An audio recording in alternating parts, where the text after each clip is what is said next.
Class 11th से 12th move कर रहे बच्चों के बहुत सारे सपने होते हैं, लेकिन आपके ये सपने मुंगेरी लाल के हसीन सपने साबित हो जाएंगे अगर आपको क्लास 12th में भी बैकलॉग की बीमारी आ गई। भाई साहब, क्लास 12th में शुरुआत से ही अगर सॉलिड प्लान फॉलो नहीं किया तो क्लास 12th भी 11th की तरह बैकलॉग की बीमारी से परेशान करेगा आपको। और बैकलॉग की बीमारी तो आपको पता है बवासीर की तरह होती है। होती एक बार है, खत्म होगी, फिर आएगी, फिर आएगी, बहुत दर्द देगी, बहुत बार तकलीफ देगी। तो भैया मेरे, क्लास 12th में बैकलॉग ना आए, क्लास 12th बहुत शानदार तरीके से जाए, उसके लिए क्लास 12th के लिए एक सॉलिड प्लान होना चाहिए आपके पास। जब आप 9th से 10th में मूव कर रहे थे तो आपने सोचा था कि 10th में ऐसा करेंगे, शुरुआत से ये होगा वो होगा, फिर यही सपने आपने 10th से 11th मूव करते वक्त देखे। लेकिन क्या हुआ? नहीं कुछ हुआ। क्यों नहीं हुआ? क्योंकि आपने P5 फॉर्मूला नहीं लगाया। P5 फॉर्मूला आपको पता है क्या है? Proper planning prevents poor performance. अगर आप किसी भी चीज को करते हो और P5 फॉर्मूला लगाते हो, proper planning prevents poor performance, ये P5 फॉर्मूला अगर आपने क्लास 12 पे लगा दिया तो शानदार तरीके से आपका क्लास 12 बहुत अच्छा तो हो ही जाएगा। और अगर आप सोच रहे हैं कि क्लास 12 के साथ आप 11th को भी अच्छा करें और क्लास 12 के बाद आप जेई के लिए या नीट के लिए, सीयूईटी के लिए, एनडीए के लिए या किसी भी दूसरे कॉम्पिटिटिव एग्जाम के लिए प्रिपेयर करें तो वो भी संभव है। मैं आपको बता दूं कि कुछ नहीं फर्क पड़ेगा 11th अगर खराब हो गया तो, अगर आप मेहनत करने के लिए तैयार हैं। हाँ, कोई जादू की छड़ी नहीं घूमेगी, लेकिन अगर आप मेहनत करने के लिए तैयार हैं, अगर आप 12th के पहले दिन से प्रो लेवल पे सीरियस होकर काम करने के लिए तैयार हैं, तो यकीनन आप 12th के साथ जेई, 12th के साथ नीट, 12th के साथ सीयूईटी, 12th के साथ एनडीए या किसी भी दूसरे कॉम्पिटेटिव एग्जाम के लिए प्रिपरेशन कर सकते हैं। लेकिन फिर से वही बात है कि आपके पास प्रॉपर प्लानिंग होना चाहिए। P5 फॉर्मूला आपको अप्लाई करना है। Proper planning prevents poor performance. तो उस प्लानिंग में क्या क्या चीजें आएंगी, किन किन चीजों का ध्यान रखना पड़ेगा पहले दिन से, डे 1 से, क्लास 12th के डे 1 से किन किन चीजों का ध्यान रखना पड़ेगा, इस वीडियो में मैं आपको यही बताऊंगा। अंत अंत तक इस वीडियो को देखना। और लास्ट में जो मैं एक अल्टीमेट फॉर्मूला बताने वाला हूं क्लास 12 को जबरदस्त करने वाला, उस फॉर्मूले को अपने क्लास 12 प्रिपरेशन में जरूर लगाना और हो सके तो 11th के बचे हुए दिन में भी उसको जरूर अप्लाई करना। अगर हम क्लास 12 की बात करें तो सबसे पहले क्लास 12 में सबसे पहली चीज जो तुम लोगों को करनी है वो स्टडी मटेरियल को फिक्स करना है। बहुत सारे बच्चे क्या करते हैं कि स्टडी मटेरियल्स एक नहीं फिक्स करते, कभी किसी बुक से पढ़ने लग गए, कभी किसी बुक से पढ़ने लग गए। आज अपने कोचिंग का मटेरियल पढ़ रहे हैं, कल किसी दोस्त के पास देखा उसके कोचिंग का मॉड्यूल या उसके कोचिंग का स्टडी मटेरियल, तो इनका मन करने लग गया कि अब इससे भी थोड़ा सा पढ़ लें। नहीं, आपको एक पार्टिकुलर स्टडी मटेरियल फिक्स करना पड़ेगा। ध्यान रहे कि ये जो आपका स्टडी मटेरियल होना चाहिए, मेरे अकॉर्डिंग जो मैं आपको सलाह दूंगा वो आप एनसीईआरटी को तो इंक्लूड करें ही करें। एनसीईआरटी तो भैया एकदम रिकमेंडेड ही रिकमेंडेड होगा। चाहे आप जेई के लिए पढ़ो, चाहे नीट के लिए पढ़ो, 12th बोर्ड तो आपको देना ही है, तो एनसीईआरटी तो चाहिए ही चाहिए। उसके बाद एक रेफरेंस स्टडी मटेरियल हो सकता है, वो आपके कोचिंग का मॉड्यूल हो सकता है वो आप किसी कोई रेफरेंस बुक हो। और उस बुक को, उस एनसीईआरटी के बुक को अगर आपने सेलेक्ट कर लिया तो यकीनन आपको दूसरे किताब में नहीं झांकना चाहिए। आप बोलोगे सर ये कौन सा रेफरेंस स्टडी मटेरियल चुने? देखिए, एनसीईआरटी का एक डिमेरिट है कि एनसीईआरटी में चैप्टर खत्म होने के बाद ही प्रॉपर क्वेश्चंस मिलते हैं, टॉपिक वाइज क्वेश्चन कम दिया रहता है। तो आप पूरे चैप्टर का तो वेट नहीं करोगे न्यूमेरिकल्स प्रैक्टिस करने के लिए, सवाल बनाने के लिए या टॉपिक्स को कॉन्सेप्चुअलाइज करने के लिए, क्वेश्चंस करने के लिए। आपको अलग अलग फॉर्मेट के, चाहे वो एमसीक्यू क्वेश्चंस हो, चाहे वो न्यूमेरिकल प्रॉब्लम्स हो, चाहे वो कॉन्सेप्चुअल अलग अलग टाइप के प्रॉब्लम्स हो, हर टॉपिक के बाद, जैसे आपने पहले दिन इलेक्ट्रिक चार्ज पढ़ा तो अब चैप्टर एंड होने का वेट नहीं करोगे, तब एक्सरसाइज सॉल्व करेंगे। तो ऐसा कोई एक रेफरेंस स्टडी मटेरियल लो जिसमें हर टॉपिक वाइज रेलिवेंट क्वेश्चन हो। और उसके अलावा उन दोनों किताबों को ही रिपीटेडली पढ़ना है। उसके अलावा 10 स्टडी मटेरियल की तरफ नहीं झांकना है। अपने दोस्त के पास कौन सा किताब है, फलाने के पास कौन सा किताब है, बुए के बेटे के पास कौन सा किताब है, बगल वाली दीदी के पास कौन सा किताब है, इन चीजों पर अपना दिमाग और एनर्जी वेस्ट नहीं करना है मेरे बच्चे। इस बात का ध्यान रखना है। स्टडी मटेरियल तो फिक्स करना ही पड़ेगा। उसके बाद अगर आपने स्टडी मटेरियल फिक्स कर लिया, आपने कोचिंग ज्वाइन कर ली, आप ऑनलाइन कोचिंग कर रहे हो, ऑफलाइन कोचिंग कर रहे हो, आप जैसे भी कोचिंग कर रहे हो करो, लेकिन स्टडी मटेरियल के साथ सेल्फ स्टडी को अंडर एस्टिमेट मत करना। चाहे तुम कोटा में कोचिंग ले लो, चाहे तुम पटना में कोचिंग ले लो, चाहे तुम दरभंगा में कोचिंग ले लो, चाहे तुम ऑनलाइन क्लास कर लो, ऑफलाइन क्लास कर लो, सबसे जरूरी चीज जो है, ये मैं एक कोचिंग टीचर होते हुए बोल रहा हूं, सबसे जरूरी पार्ट जो है वह है आफ्टर क्लास सेल्फ स्टडी। मतलब सर ने जो बताया उसको, जैसे तुमने एनसीईआरटी का बुक लिया है, लाइन बाय लाइन उस टॉपिक को एनसीईआरटी से पढ़ना है, और ये चीज क्लास 12 के पहले दिन से ही सारे सब्जेक्ट में अप्लाई करना है। लाइन बाय लाइन एनसीईआरटी पढ़ना है। सेल्फ स्टडी में ये चीज ध्यान रहे, line by line NCERT. Line by line NCERT का मतलब एक एक एनसीईआरटी का लाइन आपके दिमाग में छप जाना चाहिए। उसको नहीं समझ में आए, उसमें डाउट आए, लैंग्वेज का प्रॉब्लम हो, कॉन्सेप्चुअल प्रॉब्लम हो, तो अपने टीचर से बात करना है। इसके अलावा टॉपिक वाइज क्वेश्चन करना है। ये मैं ऊपर भी बोला हूं कि you don't need to wait for the entire chapter to end, कि पूरा चैप्टर खत्म होगा तब सवाल बनाएंगे। टॉपिक वाइज क्वेश्चन बनाना है, और इसमें जो है डीपीपी आपके कोचिंग टीचर देंगे। ये सब आप तभी कर पाओगे जब आपका प्रॉपर सेल्फ स्टडी का टाइम होगा। सेल्फ कोचिंग के साथ शुरुआत में ही सेल्फ स्टडी का भी टाइम डिसाइड कर लेना है कि हाँ ठीक है, मेरी 8 से 9 फिजिक्स की क्लास रहने वाली है, तो शाम में 4 से 6 मेरी फिजिक्स की सेल्फ स्टडी की टाइम होगी। इस 2x फॉर्मूला को याद रखना।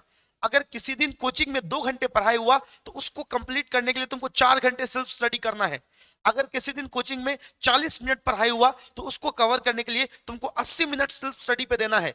अगर किसी दिन कोचिंग में 20 मिनट पढ़ाई हुआ तो 40 मिनट देना है। ये 2x फॉर्मूला सेल्फ स्टडी में जरूर ध्यान रखना है, और टॉपिक वाइज डेली बेसिस पर क्वेश्चन बनाना है। चैप्टर खत्म होने का या संडे का वेट नहीं करना है। जब तुम क्लास 12th में जाओगे तो ना सिर्फ कोचिंग का टाइम सेट करोगे, अपने सेल्फ स्टडी का भी टाइम सेट करना, डेली टॉपिक वाइज क्वेश्चन करना, और इसको चीजों को टालना मत। आगे अगर तुम ध्यान दो तो आगे तुमको हर दिन सेल्फ स्टडी के साथ, हर दिन या हो सकता है कि 2-3 दिन पर, या हो सकता है कि चैप्टर आधा बीतने पर, हर चैप्टर का शॉर्ट नोट्स बनाना है। और याद रखो, ये शॉर्ट नोट्स 1 पेजर या 2 पेजर होना चाहिए। 1 और 2 पेजर होना चाहिए। एक या एक से अधिक 2 पेज में शॉर्ट नोट्स, चाहे चैप्टर कितना भी बड़ा हो, 12th के शुरुआत से लेकर के अंत तक, चाहे फिजिक्स की बात कर लेते बेटा, चाहे केमिस्ट्री की बात कर लेते बेटा, चाहे मैथ्स की बात कर लेते बेटा, चाहे बायोलॉजी की बात कर लेते बेटा, सारे सब्जेक्ट में ध्यान रहे कि शॉर्ट नोट बनाना है।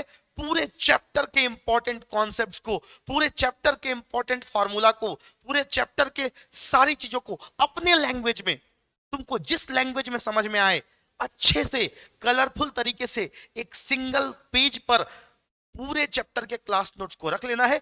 ये चीजें तुमको चैप्टर को रिवाइज करने में काम आएंगी। 15 दिन के बाद, 25 दिन के बाद उसको पढ़ना है, फिर 3 महीने के बाद ऐसे उसको पढ़ना है। हर टेस्ट से पहले पूरा कॉपी पढ़ पाओ, ये पॉसिबल नहीं होगा।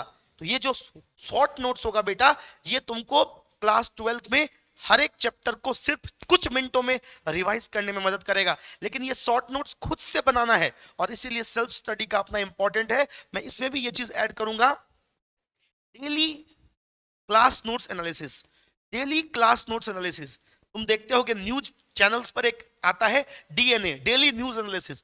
तुमको तीनों कोचिंग में, फिजिक्स में, केमिस्ट्री में, मैथ्स में, फिजिक्स में, केमिस्ट्री में, बायोलॉजी में, टीचर ने आज क्या पढ़ाया, डेली क्लास नोट्स एनालिसिस, उसको एक बार पेंसिल से रात में पढ़ना है। उसमें से जो इंपॉर्टेंट पॉइंट लगे उसको अंडरलाइन कर लेना है, हाईलाइट कर लेना है। ये चीज करना है तो 3 चीज तो तुमको समझ में आ गया।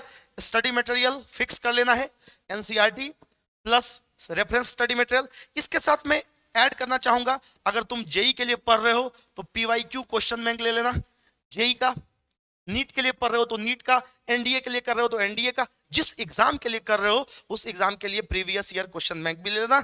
स्क्रीनशॉट ले लो इसका, हालांकि मैं इसका पीडीएफ तुम्हारे टेलीग्राम चैनल पर शेयर कर दूंगा, ठीक है? या तुम स्क्रीनशॉट ले लोगे तो ज्यादा बेहतर रहेगा, उसके भरोसे मत रहो। आगे और जो कुछ बातें हैं, यकीनन 12th में कुछ और बातों का ध्यान रखना पड़ेगा, और ये सब चीज स्टार्टिंग से ही करेंगे, मतलब आगे का वेट नहीं करेंगे। देखो 12th का टीएच आने के लिए तुमसे पहले हड़बड़ाया हुआ है, 12th हड़बड़ाया हुआ है तुम्हारी जिंदगी में आने के लिए।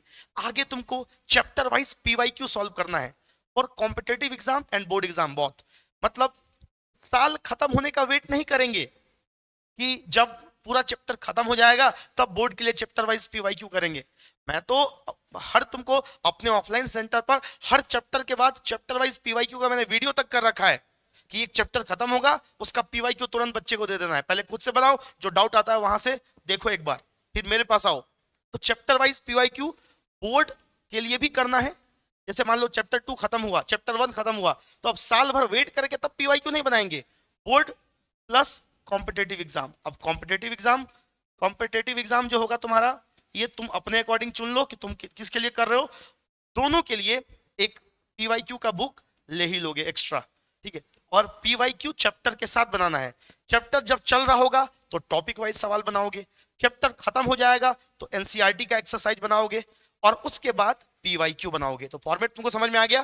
पहले क्या बनाना है, topic wise question, topic question, फिर क्या बनाना है, फिर एनसीईआरटी एक्सरसाइज बनाना है, और एनसीईआरटी एक्सरसाइज के बाद फिर क्या बनाना है, फिर बनाना है पीवाईक्यू। पहले किसका, बोर्ड का, फिर कॉम्पिटेटिव एग्जाम का। ये प्रॉपर ऑर्डर होगा क्लास 12th में। कमेंट करके बताओ कितने लोग तैयार हो कि ये 12th में करोगे। कमेंट बॉक्स में लिखना हम तैयार हैं 12th में कम बैक करने के लिए, हम तैयार हैं 12th में वोकल टाइट करने के लिए। कमेंट बॉक्स में अपनी उपस्थिति दर्ज करो और जरूर कमेंट करके बताना कि क्या तुम अपने क्लास 12th के लिए सॉलिड तरीके से तैयार हो, क्लास 12th में कम बैक करने के लिए तैयार हो। यकीन मानो 11th जैसा भी गया, अगर 12th में शुरुआत से ही अपने अंदर वो आग रहेगा, अपने अंदर वो जुनून रहेगा, तो दुनिया की कोई ताकत नहीं रोक सकती है हमें 12th के साथ कोई एक कॉम्पिटेटिव एग्जाम क्रैक करने से।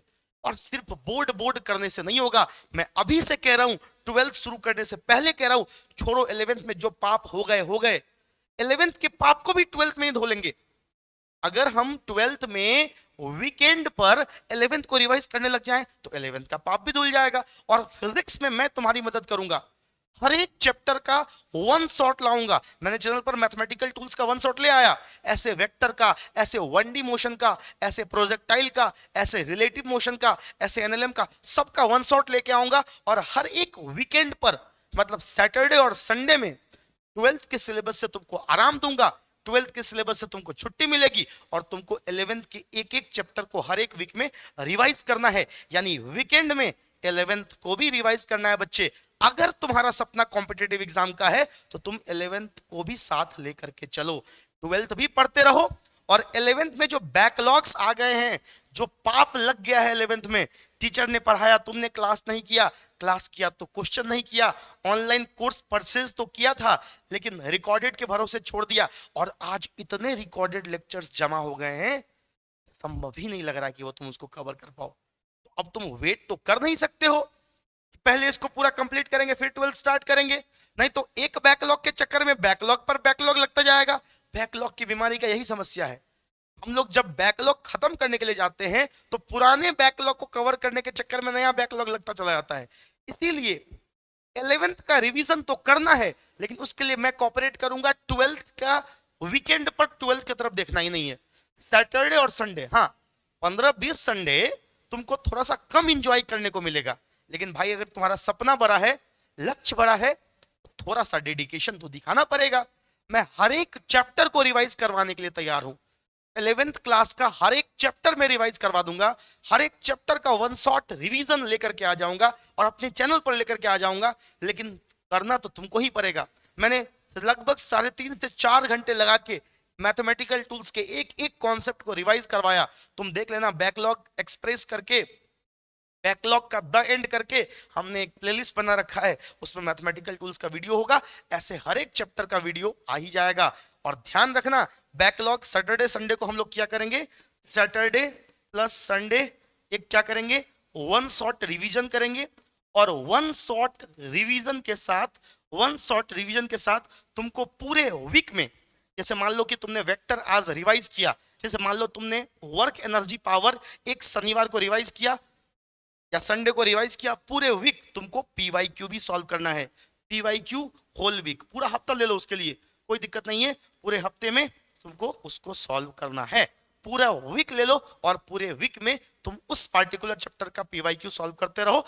अगर टाइम मैनेज करोगे तो 12th के साथ 11th भी हो जाएगा, लेकिन डिसिप्लिन रहना पड़ेगा। मैंने क्या बोला, P5 फॉर्मूला अप्लाई करना पड़ेगा, proper planning prevents poor performance, P5 formula. Clear, चलें आगे। अब समझो मैं क्या बोलना चाह रहा हूं। लास्टली, ट्वेल्थ में एक कसम खाना पड़ेगा, कसम खाना पड़ेगा। और कमेंट में तुम अभी लिखोगे इस चीज को कि मैं कसम खाता हूं कि चाहे कुछ भी हो जाए, मैं ट्वेल्थ में नया बैकलॉग नहीं आने दूंगा। अभी कमेंट बॉक्स में कमेंट करो कि मैं कसम खाता हूं कुछ भी हो जाए, मैं ट्वेल्थ में नया बैकलॉग नहीं आने दूंगा। और ये तभी संभव होगा जब तुम डेली का काम डेली करोगे। प्रोक्रेस्टिनेशन, टाल मटोल बंद कर दो। अब नहीं तो कब? जब फेल करोगे तब। पूरा 11th बर्बाद कर लिए टालते टालते, रिग्रेट से भरे हुए हो, रात को सो नहीं पाते हो। तो मुझे पता है, मुझे पता है तुम भले दिन में दोस्तों को कितना भी कुछ दिखा दो कि नहीं हमको तो फर्क नहीं पड़ता, हमको तो ये नहीं होता, लेकिन जब रात को तुम सोने के लिए जाते होगे ना तो तुमको बुरा लगता होगा। सुबह सुबह उठते होगे तो तुमको बुरा लगता होगा। तो भाई अपने आप से तो झूठ नहीं बोल सकता है तू। अगर तूने 11th बर्बाद किया है तो ये कसम खा कि कुछ भी हो जाएगा, ट्वेल्थ में नया बैकलॉग नहीं आने देंगे। बशर्ते कि ट्वेल्थ में 11th के बैकलॉग को भी कवर करेंगे, प्रॉपर डिसिप्लिन के साथ कवर करेंगे। मेरे भाई ये संभव है। ऐसा बहुत सारे बच्चों ने किया है जिनका 11th खराब रहा है, लेकिन शुरुआत से ट्वेल्थ में ऐसा प्लानिंग किया, इस तरीके से उस प्लान को एग्जीक्यूट किया कि अभी बेहतरीन बेहतरीन मेडिकल और इंजीनियरिंग कॉलेज में बैठे हुए हैं। कुछ लोग एनडीए भी क्लियर किए। तो यकीन रखना पड़ेगा अपने ऊपर, और डेडिकेशन रखना पड़ेगा, और हार्ड वर्क करना पड़ेगा। तो लास्टली जो पॉइंट मैं कहूंगा वो नया बैकलॉग नहीं आने देना है। डोंट प्रोक्रेस्टिनेट, टालना नहीं है। डेली का काम डेली, डेली का काम डेली, डेली का काम डेली। कमेंट करो फटाफट से, ट्वेल्थ में डेली का काम डेली। टालना नहीं है, नहीं कल कर लेंगे, पर बुखार है कुछ है, आज का काम आज करना है। और कोई टाइम टेबल नहीं सेट करेंगे, बस आज जितना काम है उस काम को हमको पूरा करना है, चाहे आज 3 घंटा कम क्यों ना सोना पड़े।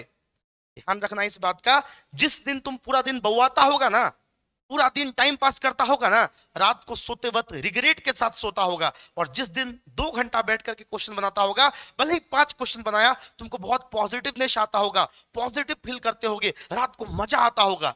तो अगर शुरुआत से, सबसे हार्ड होता है प्रॉपर तरीके से किसी चीज को शुरुआत करना, अगर शुरुआत प्रॉपर ट्रैक पे हो गया ना, तो यकीनन ट्वेल्थ का ये 1 साल तुम्हारे जिंदगी को नया जन्म दे सकता है।